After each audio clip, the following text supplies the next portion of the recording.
ભાવનગરમાં દબાણો ગેરકાયદેસર બાંધકામોનો રાફડો ફાટ્યો હોય તેમ દ્રશ્યો દરરોજ સામે આવી રહ્યા છે।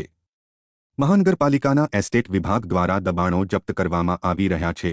મહાનગરપાલિકા ગેરકાયદેસર બાંધકામો દૂર કરી રહ્યું છે, ત્યારે સવાલ એ થાય છે કે આ દબાણો અને ગેરકાયદેસર બાંધકામો કરવાની હિંમત કોણ પૂરી પાડી રહ્યું છે, જે મહાનગરપાલિકા માટે તપાસ અને સંશોધનનો વિષય પણ બની ગયો છે। આજે પ્રભુદાસ તળાવ વિસ્તારમાંથી 2 બાથરૂમ, 3 દિવાલ, 39 ઓટલાઓ અને 1 શેડ સહિતના દબાણો તોડી પાડ્યા હતા, જ્યારે ઘોઘા સર્કલથી મોખડાજી સર્કલ અને શિશુવિહાર વિસ્તારમાં ટ્રાફિકને અડચણરૂપ પાર્ક કરાયેલા 6 વાહનોને લોક માર્યા હતા અને દબાણો જપ્ત કર્યા હતા, જ્યારે નવાપરા વિસ્તારમાંથી 1 કેબિન જપ્ત કરીને 2 શેડ અને ઓટલાઓ તોડી પાડવામાં આવ્યા હતા। તે ઉપરાંત વિઠ્ઠલવાડી વિસ્તારમાંથી કેબિન જપ્ત કરેલ